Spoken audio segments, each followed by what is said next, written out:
할렐루야. 하나님 말씀은 마가복음 3장 13절에 있는 말씀을 읽어드리겠습니다. 또 산에 오르사 자기가 원하는 자들을 부르시니 나온지라. 이에 12를 세우셨으니 이는 자기와 함께 있게 하시고 또 보내사 전도도 하며 귀신을 내쫓는 권능도 가지게 하려 하심이니라.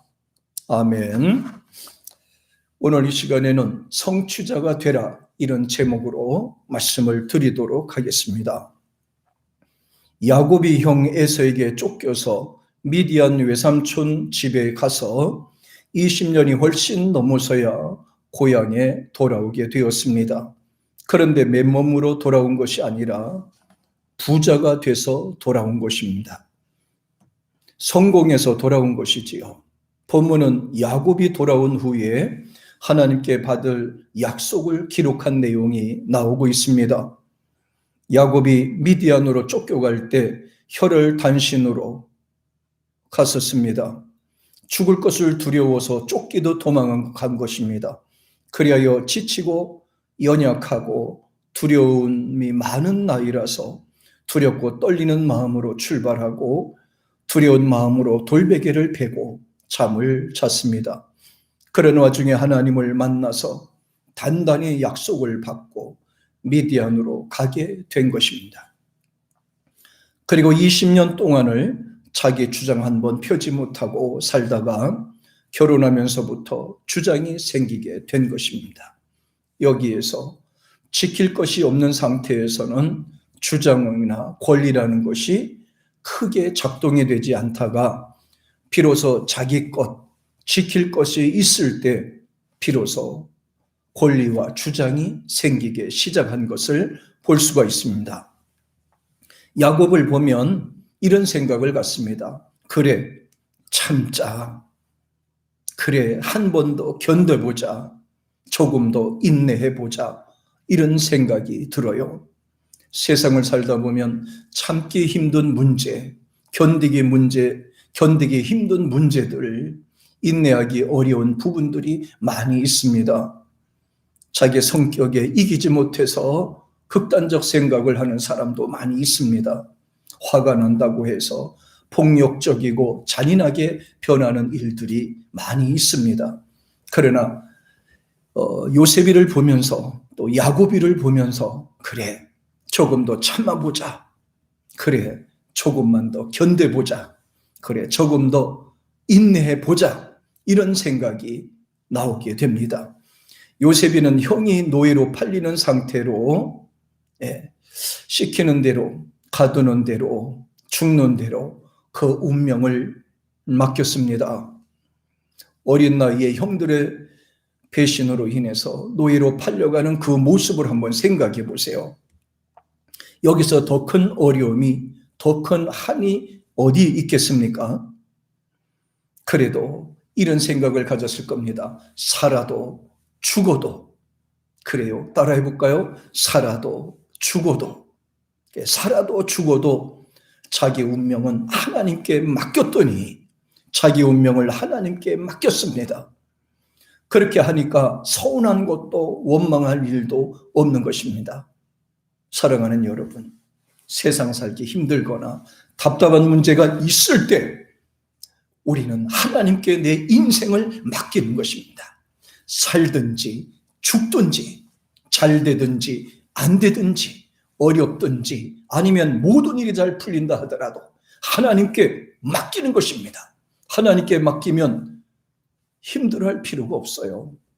자신의 형편이나 자신의 체면이나 자존심 같은 거 내려놓고 하나님께 맡긴다면 그 인생이 평안하게 되고 감사하게 되고 은혜가 넘치리라 믿습니다. 하나님께 맡기고 의지하면 사람들을 통해 받은 억울한 감정을 잊게 되어 있습니다. 하나님께 맡기기 때문에 하나님이 해주실 줄로 믿기 때문에 억울한 감정이 생기지 않는 것이지요. 답답한 문제도 생기지 않는 거예요. 잘 되든 못 되든 말인 것입니다. 우리의 인생을 하나님께 맡기는 겁니다. 하나님께 맡기면 하나님께서 인도해 주실 줄로 믿고, 하나님이 해결해 주실 줄로 믿고, 하나님이 도와주실 줄로 믿고, 그리고 우리는 살아가는 것입니다. 그 환경이 어떠했던, 그 상황이 어떠했던 그런 데 신경 쓰지 말고 하나님 앞에 믿고 나가는 것입니다. 그리고 오직 기도하고 참고 견디다가 하나님의 섭리를 발견하고 기회가 탁 나타났을 때 성공한 사람, 바로 요셉이라는 사람인 것입니다. 그러나 야곱은 베델에서 하나님의 약속을 통해 분명한 확신을 갖고 출발한 사람이지만은, 그러나 요셉이는 약속이 없는 상태에서 그냥 운명을 하나님께 맡긴 겁니다. 약속을 믿고 미디안 외삼촌 집에서 열심히 일하고 그곳에서 장가도 가고 자녀도 두고 부자가 된 야곱이 20년이 넘어서야 큰 부자가 돼서 고향으로 돌아와서 원수 같은 형 에서와 화해를 하고 평화로운 생활을 누리는 시절이 바로 하나님 앞에 예배드리라고 하셨던 겁니다. 그런데 하나님께서는 잘 살고 있는 야곱을 왜 부르셨을까요? 형통한 삶을 사는 야곱이를 왜 부르셨을까요? 우리 한번 따라합시다. 큰 복을 주시려고, 따라합니다. 큰 복을 주시려고 불러내셨다. 아멘. 다시 한번, 큰 복을 주시려고 불러내셨다. 그래요. 하나님은 야곱을 통해서 새로운 약속을 성취하시려고, 새로운 사명을 주시려고 특별하게 불러내신 것입니다. 하나님께서 부르실 때는 특별한 의미가 있습니다. 어떤 분은 부르심을 소명으로 생각하고 충성하는 분들이 있어요. 어떤 분은 주님이 부르심을 소명으로 생각하고 평생 동안 헌신하는 분도 있습니다. 하나님이 부르신 것만 해도 인간으로서는 황공한 것입니다. 중요한 것은 하나님이 부르실 때는 분명한 약속이 있다는 것입니다. 하나님께서 나를 부르실 때 특별한 섭리가 있는 것입니다. 하나님이 나에게 어려움을 주셔도 특별한 섭리가 있는 것입니다. 하나님이 고난을 주셔도 특별한 섭리가 있는 것입니다. 하나님이 어떤 환경에 어떤 여건에 우리를 처하게 한더라도 하나님께서는 분명한 섭리가 있다는 것을 마음속에 믿으시기를 주의 이름으로 축복합니다. 하나님이 모세를 첫째로 부르신 것은 지도자를 삼기 위함이었고, 둘째 부르신 것은 계명을 주시기 위함이었습니다. 출애굽기 19장 20절에 보면 여호와께서 시내산 곧 그 꼭대기에 강림하시고 그리로 모세를 부르시니라고 하셨는데, 하나님은 모세에게 십계명을 주시기 위해서 부르셨다고 하는 것을 금방 알 수가 있어요. 부르시니라고 하는 단어는 카라라고 하는 말, 동사인데 부르다, 소환하다 이런 뜻이 있습니다. 하나님이 그냥 부르신 것이 아니라 소환했다는 말입니다. 당신의 자녀니까 소환한 겁니다. 하나님이 쓰시려고 소환한 겁니다. 저도 하나님 앞에 소환돼서 주의 일꾼으로 사용하고 있는 것입니다. 하나님이 여러분을 소환하기를 원하시는 거예요. 하나님이 부르시는데 거역할 인간이 있겠습니까? 부르시면 순종해야 되는 것입니다. 부르시면 나와야 되는 거예요. 거부해봤자 하나도 도움이 되지 않습니다. 예수님이 게바의 일터에 가신 것은 게바를 불러서 제자로 삼고자 함이고, 야고보와 요한을 부르신 것도 제자로 삼기 위함인 것입니다. 예수님은 부르실 때 당신이 원하는 사람을 불러내셨어요. 아무나 부른 것이 아닌 것입니다. 마가복음 3장 13절에서 예수님은 자기의 원하는 것을 부르시니 이렇게 성경에는 기록이 되어 있어요. 예수님은 자기가 원하는 자들만 불러낸 겁니다. 회개하는 자들만 불러내셨어요. 말씀을 사랑하고 지키는 자들만 불러내셨습니다. 예수님이 원하시면 돼요. 예수님이 원하시기만 하면 안 되는 것도 되게 되어 있는 것입니다. 예수님이 원하시면 간단한 것입니다. 죽어서 무덤에 갇혀있는 나사로를 살리시고 불러내셨어요. 요한복음 11장 43절에 이 말씀을 하시고 큰 소리로 나사로야 나와라, 나사로야 나와라, 나사로야 나와라 이렇게 불렀을 때 그도 걸어서 나왔다라고 했습니다. 사망과 죽음을 깨고 걸어 나왔습니다. 순종한 것입니다. 주님이 부르시면 건달도 순종합니다. 남봉꾼이었어요. 김익두 목사님 보세요. 하나님이 부르니까 그들도 목회자가 되었습니다. 강원도 촌님이 하나님께서 부르시니까 목사가 됐지 않습니까? 그것이 바로 저예요. 죽어서 완전하게 썩어 살아날 가능성이 0.0000001% 없는 나사로를 불러서 살리신 것입니다. 주님이 원하시면 모든 것을 가능하게 하시는 겁니다. 주님이 원하시면 죽은 자도 살리시는 거예요. 주님이 원하시면 오늘도 능력을 주시는 것입니다. 우리가 원하시는 대로 하나님이 능력도 주시는 거예요. 건강도 주시는 겁니다. 물질도 주시는 것입니다. 우리의 답답한 문제도 헤쳐나갈 수 있는 지혜와 명철도 주시는 줄 믿습니다. 본문에서 우리는 세 가지를 생각해 보셔야 합니다. 첫째, 주님이 원하셔야 된다는 겁니다. 내가 원하는 것이 아닙니다. 주님이 원하셔야 된다는 거예요. 꼭 이 부분을 기억하세요. 일단은 말씀에 순종해야 되겠고, 기준이 말씀이기 때문입니다. 하나님 말씀에 순종하면 좋은 일이 생기는 것입니다. 예수님의 말씀에 순종하면 심령의 변화가 되고 삶에는 기적 같은 역사들이 일어나는 것입니다. 말씀에 순종하고 지키기를 노력하면 하나님이 동행해 주시고 함께 하시는 겁니다. 창세기 28장 15절에 보면 내가 너와 함께 있어. 내가 너와 함께 있어. 네가 어디로 가든지 너를 지키며 너를 이끌어 이 땅으로 돌아오게 할지라. 내가 내게 허락한 것을 다 이루기까지 너를 떠나지 아니하리라. 할렐루야. 오늘 본문의 포인트가 바로 창세기 28장 15절에 있는 말씀입니다. 창세기 28장 15절에 내가 너와 함께 있어서 네가 어디를 가든지 내가 너를 지켜주고 내가 너를 바른 길로 이끌어내고 이 땅으로 도래할 것이다. 내가 내게 허락한 것을 다 이루기까지 결코 나를 떠나지 않는다는 이 말씀이 저와 여러분에게 함께하기를 축복합니다. 하나님의 말씀에 순종하면 하나님께서 그 소원을 이루어 주실 때까지 떠나지도 않고 버리지도 않겠다고 하는 이 약속을 마음에 새기기를 축복합니다. 하나님의 약속은 성취하는 여러분, 하나님의 약속을 성취하는 저, 이렇게 되기를 주의 이름으로 축복합니다.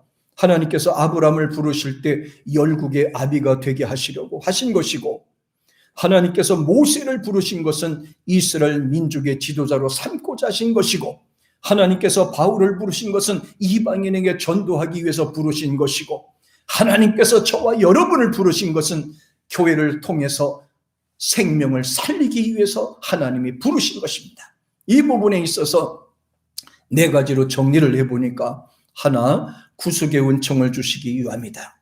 두 번째, 천국 시민권을 주시기 위함이다. 셋째, 교회를 세워서 지옥에 가는 생명들을 살리기 위함이다. 넷째는 헌신과 충성함을 통해서 하나님의 복과 기업을 받아서 세상에서 누리도록 하기 위함이다. 머리가 되고 꼬리가 되지 않기 위함이다. 위에 있고 아래에 있지 않기 위함이다. 할렐루야. 또 두 번째는 주님이 맡기신 사명, 자각하는 것이 굉장히 중요합니다. 생명을 살리는 일은 사명인 것입니다. 사명은 자기의 목숨을 바쳐서 생명을 살리고 교회를 세워나가는 거예요. 어느 결혼식에서 주례를 막 시작하는 순간인데 신랑이 급하게 뛰어나갔어요. 사람들은 신랑이 배탈 났는가 보다 생각을 하고 점점 조금 늦어져요. 아마도 옛 애인이 나타나 도망쳤나? 별별 상상들을 다 했을 것입니다. 시간이 지체돼도 신랑이 안 나타나더니 하객은 불평하면서 한두 사람씩 떠나가더니 다 떠나고 말았어요. 그래서 1시간이 지난 썰렁한 예식장에 신랑이 재와 물을 뒤집어 쓴 모습으로 저벅저벅 걸어와서 신랑 자리에 탁 섰습니다. 주례 목사님이 화가 난 상태에서 말했습니다. 여보에게 어디 갔다 이제 왔는가? 그러다 죄송합니다. 실은 제가 소방 공무원인데 요란하게 소방차 사이렌이 울리기에 결혼식을 그만 잊어버리고 훈련받은 대로 튀어나가서 불 끄고 간 거예요. 용서해 주십시오. 크자 목사님 말입니다. 이복에 자네가 결혼 휴가도 받았고 소방서에서는 자네를 대신해서 근무자를 세웠을 것이 아닌가? 예, 맞습니다. 그런데 소방서 직원들은 언제 어디서든 사이렌 소리가 나면 불난 집에 갇혀 있어 사람들을 먼저 생각하게 된답니다. 혹시라도 몸이 불편한 노인이나 장애인이나 어린아이가 불 속에 있을지 모른다는 생각 때문에 결혼을 축하러 온 동료들과 함께 모두 화재 현장으로 달려갔던 것입니다. 불 속에 갇힌 생명을 구조하는 것이 결혼식보다 더 소중한 단 한 번의 기회이기 때문인 것입니다. 우리 부부는 서로 사랑하기 때문에 결혼식은 못해도 행복하게 살 수 있습니다. 감동이지요. 예, 감동입니다. 불이 나게 되면 그 불 속에서 한 번의 기회, 그 잠깐의 기회로 죽어갈 사람들을 생각한다는 거예요. 그래서 저들을 살리기 위해서 그 어떤 상황도 밀어놓고 달려간다는 거예요. 사람을 살리기 위해서 달려간다는 거예요. 생명을 살리기 위해서 그 어떤 것도 밀어두고 달려간다는 것입니다. 이것이 사명감인 것입니다. 얼마나 감동적이겠습니까? 일꾼은 소명에 감사하고 충성하는 사람이 있고 부르심을 알고 감사해서 충성하는 사람이 있습니다. 토마스 칼라일은 인간이 가장 행복한 날은 그의 직업을 소명, 하나님의 부르심을 깨달는 날이라. 가장 행복한 것은 하나님의 부르심을 깨달는 시간, 깨달는 날이다. 이렇게 말씀했습니다. 여러분이 가장 행복한 시간은 언제입니까? 하나님의 부르심에 대한 것을 자각할 때, 하나님이 나에게 일꾼을 맡겨줬을 때, 일거리를 맡겨줬을 때 가장 행복한, 가장 기뻐하는 그런 모습이 되기를 축복합니다. 사실 교회만 왔다 갔다 하고 예수님과 상관이 없다면 그는 교인에 머물게 될 것입니다. 또 우리가 예수님을 만나고 영접하면 우리 하나님의 자녀가 되는 거예요. 이제 우리는 그 차원을 넘어서 예수님을 따라서 예수님의 제자로서의 삶을 살아야 되지 않겠습니까? 제자는 스승의 말과 가르침을, 그 삶을 배우는 것입니다. 단순하게 배우는 것만 끝나는 것이 아닙니다. 배운 것을 실천하는 겁니다. 배운 것을 실천하고 배운 것을 실천하면서 나가는 것입니다. 그래서 우리는 제자라고 부르죠. 제자는 스승과 함께 하는 자고 스승을 따르는 자이고 스승의 소명을 감당하는 자고 자각하는 것입니다. 그리스도인의 제자는 소명이며 그 소명에 응답할 때 사명자로 수행할 수 있게 되는 겁니다. 우리에게는 포기하지 말아야 할 사명이 있습니다. 주님이 주신 사명을 발견해야 되겠고 감당하도록 노력해야 되는 것입니다. 눈을 가린 경주마처럼 좌우를 보지 않고 고집스럽게 가야 할 길을 찾는 거예요. 그럴수록 사명감으로 뛰는 가슴이야말로 뜨거워지게 되고 사명으로 불타오르게 되는 것입니다. 가슴이 뛴다는 것은 피가 살아있다는 뜻이고 피가 살아있으면 꿈도 살아있고 삶도 행복하게 되고 강건하게 되고 활동하게 되는 거예요. 일제강점기라는 어려운 시대에 태어났지만은 공부가 너무 하고 싶었던 한 소녀가 있었습니다. 어려운 형편에 겨우 초등학교 들어갔지만은 부모님의 병환으로 6개월 만에 그만두게 되었고 한글도 그냥 잘 뛰지도 못했습니다. 그렇게 시대의 흐름을 따라서 시장에서 장사를 하는 상인이 되어 결혼을 했고 세 자녀의 어머니가 되었습니다. 40이 되자 남편이 세상을 떠났고 자식들을 부양하기 위해서 숙박업을 시작하게 되었다고 합니다. 그렇게 가족과 자녀들을 위해서 희생을 하다 보니까 공부를 하고 싶었던 소녀는 어느새 90세 할머니가 되었는데도 여전히 마음에는 글을 읽고 쓸 줄 몰랐습니다.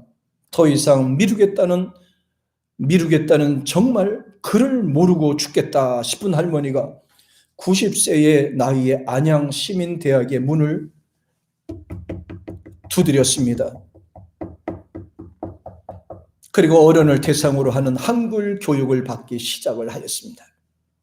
지금껏 한글도 모르는 자신이 너무 부끄럽고 또 이제야 글을 읽고 배우는 일에 너무 신기한 할머니는 수업 도중에 몇 번이나 눈물을 흘리면서 감격에 겨워했다고 합니다. 늦은 나이에 글을 배우는 것이 부끄러운 일이 아니나 나이에 상관없이 언제든지 하나님을 의지하는 것이 굉장히 중요한 것입니다. 주님은 우리의 소원을 이루어 주십니다. 아직도 꿈을 이루지 못해서 속이 상한다면 주님의 영광을 위해서 주님을 의지하는 용기를 내서 다시 한번 시작해 보십시오. 반드시 하는 모든 일들이 형통하게 될 줄 믿습니다. 주님, 하루가 지나갈수록 주님을 더욱 알아가는 축복이 우리 모두에게 임하기를 소원합니다. 기독교 서적임에도 불구하고 일반 분야에서 베스트셀러가 된 배우는 사람의 7가지 법칙의 저자 브루스 윌킨슨의 5가지 성공의 원리에 대해서 다음과 같이 기록하고 있습니다. 첫째, 책임감이 있어야 한다. 작은 일에 충성되고 정직한 사람이 큰 일에도 충성하고 정직할 수 있다. 두 번째, 불타는 열정이 있어야 한다. 열정이 성공이라는 목표를 이끌어주는 동력이 된다. 세 번째, 하나님께서는 주신 능력이 무엇인지 알아야 한다. 내가 가진 능력이 무엇인지 알아야 열정의 방향을 정할 수가 있다. 네 번째는 목표를 위해서 자신의 이득을 포기할 줄 알아야 한다. 진정한 성공은 복음을 전파시켜서 세상을 더 나은 곳으로 변화시키는 것이기 때문이다. 다섯째는 성경에서 찾은 믿음의 원리를 인생에 적용시켜서 살아야 한다라는 그런 내용입니다. 세상과는 다른 세상의 프레임을 가져야 하는데 바로 성경 안에 그 해답이 있다는 거예요.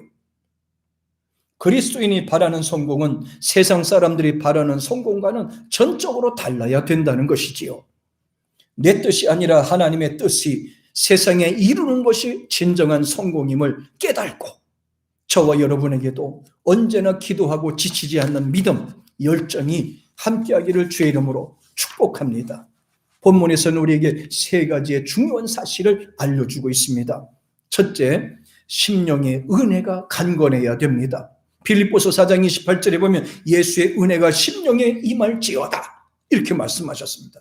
예수의 은혜, 하나님의 은혜가 없이는 감당할 수가 없는 것입니다. 하나님의 은혜를 받아야 세상에서도 잘 살 수 있고 강건하게 될 수가 있습니다. 하나님의 은혜로 살아야 됩니다. 그리고 하나님의 은혜를 사모해야 되는 것입니다. 두 번째는 열심을 품어라. 열심을 품어라. 베드로전서 3장 13절에 보면 열심으로 선을 행하라. 누가 너희를 해하랴. 내가 열심으로 선을 행하고 열심으로 정직하고 열심으로 바른 길을 가고자 한다면 누가 나를 모함하랴. 누가 나를 미워하랴. 누가 나를 저주하랴. 내가 바른 길로 가고 있는데, 그래서 베드로가 말합니다. 열심으로 선을 행하면 누가 너희를 해할 것인가. 이 부분에 대해서 강조하였습니다. 세 번째는 감당할 힘이 필요하다. 감당할 힘이 필요한 것입니다. 요한일서 5장 14절에 보면 그 길을 향하여 우리의 간절함과 담대함이 이것이다. 그의 뜻대로 무엇을 구하면 들으시느니라 이렇게 말씀하고 있습니다. 맞습니다. 세상을 살아가는 일에 있어서도 하나님께서 우리에게 능력을 주셔야 돼요. 하나님을 의지하는 믿음이 있어야 돼요.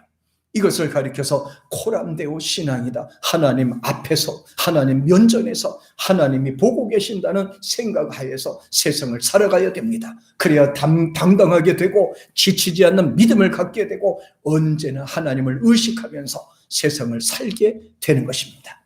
여러분, 담대하게 삽시다. 하나님만이 우리에게 힘을 주시고